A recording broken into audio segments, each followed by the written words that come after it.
Alright guys, today we're installing this on the Masterbuilt Gravity Series 800, and the first thing we're going to do is, of course, remove the old board. You'll notice on the back of the board, underneath the grill, you're going to have 4 Phillips head screws, and you're going to remove those first.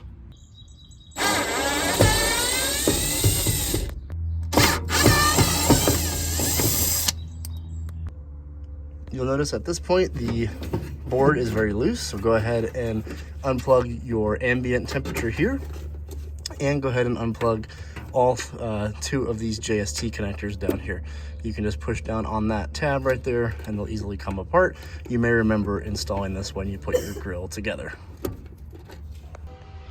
Okay, now that you've unplugged it all, go ahead and just grab the front of your board and feed it out the front. So for this installation, we're using this 3D printed faceplate that I got off of Etsy. I'll put the link in the description. But in order to do that, you do have to grind a spot in the faceplate to fit it. As you can see, if I put this up here, it's not gonna quite go. So we're gonna take a Sharpie now. We're gonna mark the location that I need to grind both top and bottom. And we're gonna get the Dremel out and go to town. All right guys, so go ahead and mark on the edges here and here.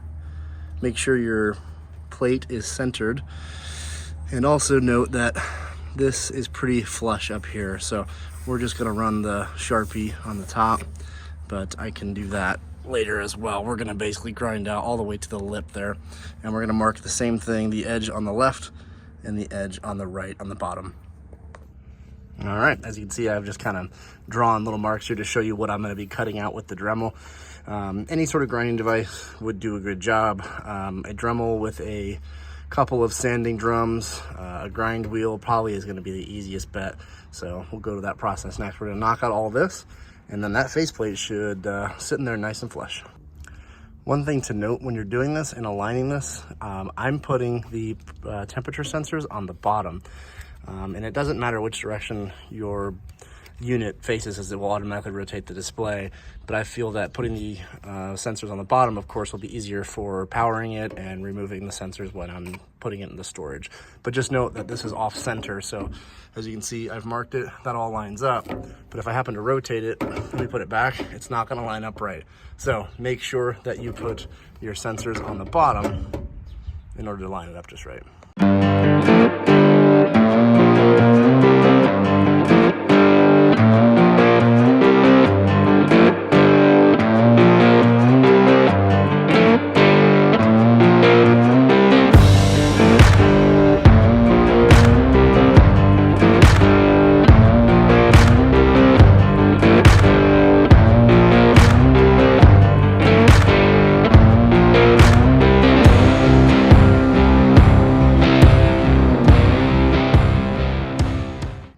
Using the screws that you removed from the original mounting plate / board, you're going to put this back into the new one.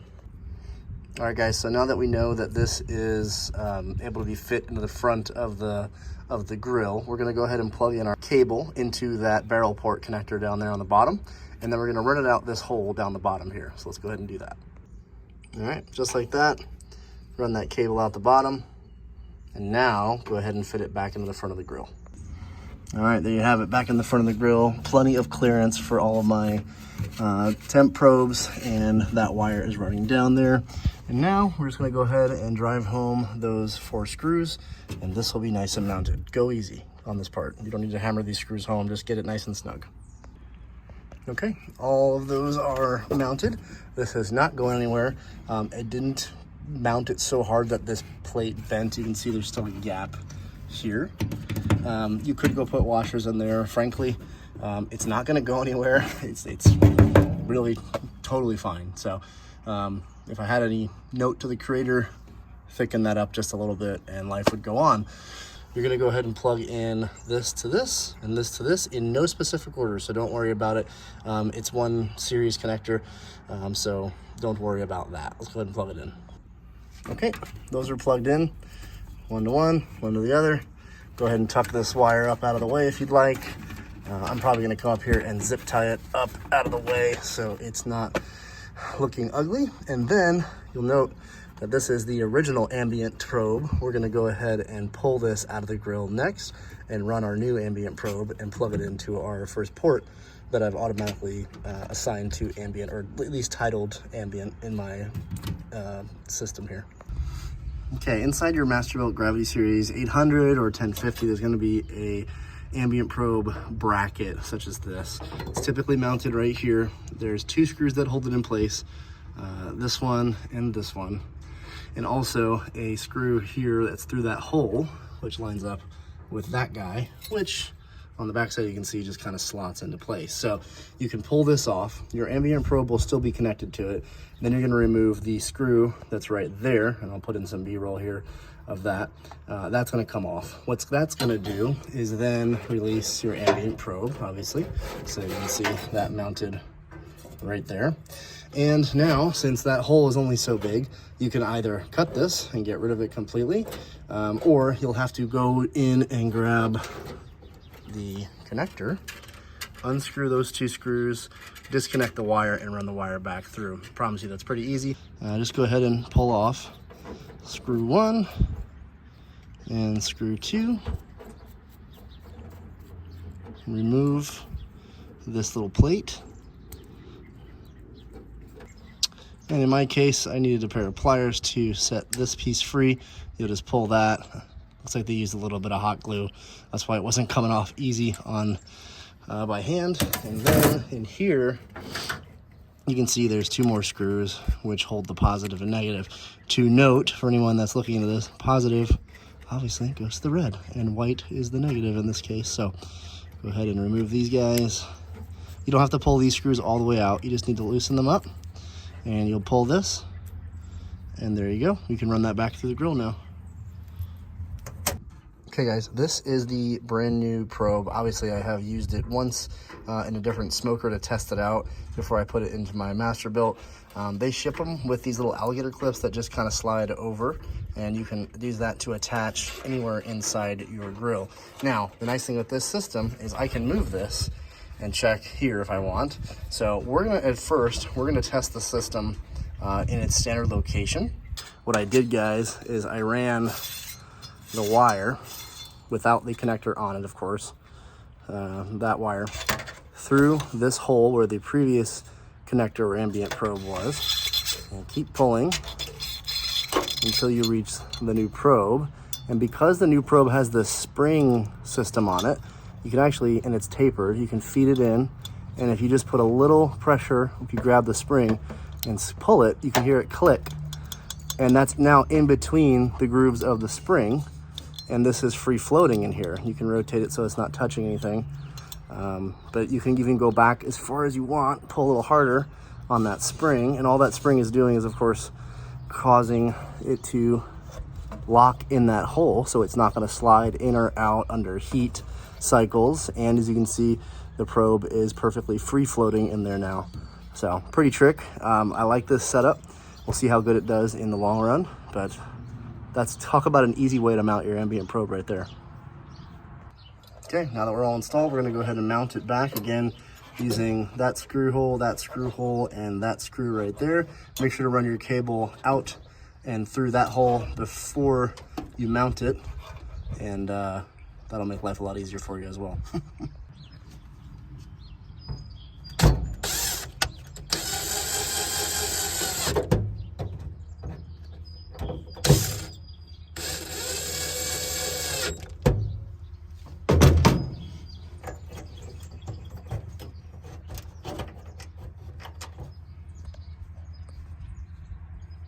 Perfect.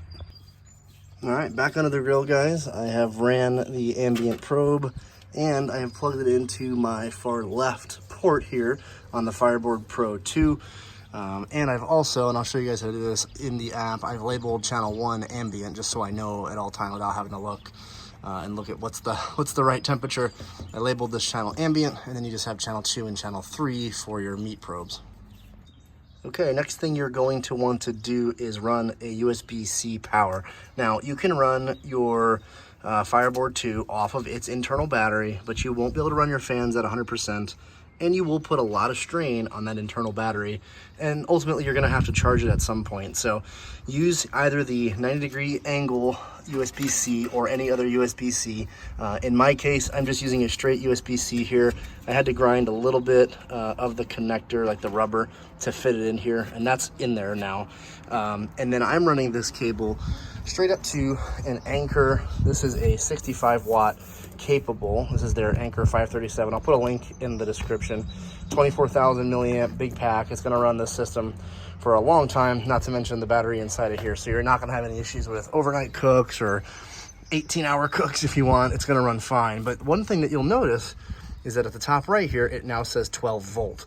So that 12 volt input is pretty vital to running these fans at 100%. So let's go ahead and move on to the next step. All right, let's go ahead and test the fans. We've got everything powered up.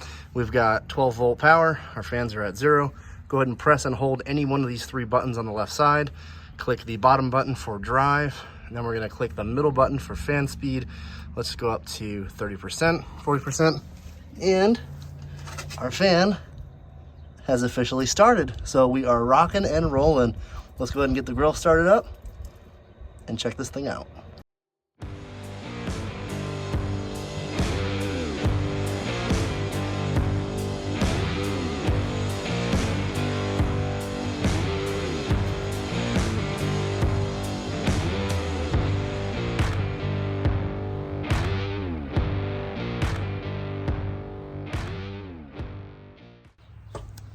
All right, guys, well, that's the entire install. I hope you enjoyed it.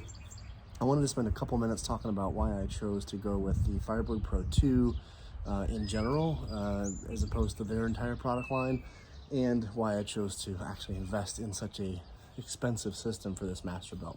First and foremost, most of you don't realize, I bought this Masterbuilt at Walmart on super discount, clearance, and I think I walked out the door for like 170 bucks with tax. So put that in perspective where I'm at right now. The Fireboard Pro 2 drive sells for about 300 bucks. I got this from, I think All Things Barbecue or Barbecue HQ, and it came with the cable and everything. So I think all in I'm about $300 into it. So why did I want it? The main reason I wanted a Fireboard Pro was the thermocouple type probes. So they're much thinner. You can get them into thinner cuts of meat a little better. They're a little bit wild, they're a little bit more accurate, and I did plan on using this for a pizza oven, which goes up to a higher temperature, but most of you don't know that a standard probe, like the ones in the other style Fireboard products, they can only go up to a certain temperature accurately. And we all know this Masterbuilt can go way higher than 550 degrees, and these probes with the Pro can do that. They can go up to, I think, 1200 something degrees and still be accurate and not damaged after the fact. So that was a huge reason. Yes, you do have a lot less ports for temperature probes, but honestly, all you need is ambient and probably 2 meats. If you need more than that, are you really tracking what you're cooking? You don't really need all that. So, and the better you get at cooking on the grill or any kind of smoker, you'll start to know the feel of meat versus the temperature of meat. Barbecue's a feel thing, it's a look thing, it's a smell thing. Temperature is just a really good guide, as many of you know. So moving on, the app connectivity is a huge piece for me. The fact that it's a lot better than the Masterbuilt app, that's a big one. We all know the Masterbuilt app is reasonable, and sometimes it works, sometimes it doesn't work great. This thing is flawless. It's cloud-based. All of my cooks are tracked, so if I want to get nerdy and analyze a cook, or if I want to track where it's at, I can do all that. It has the ability to do predictive analysis for temperature. So if I'm out and about, not here, and I'm cooking something, say a pork butt, and I know I want to pull it off like 200 to 205 in that range, I can ask it, hey, when is this going to hit that?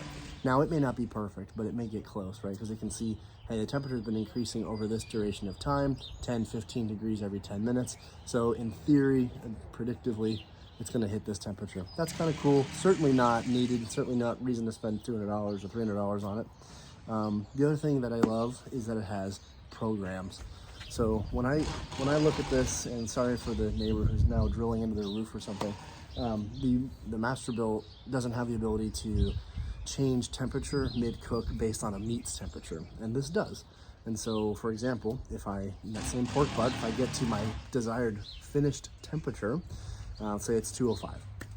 Once I get to 205, I can tell the Fireboard, oh, okay, meat's hit 205. Now drop the box or the grill down to 160 for a holding until I can get home and get to it.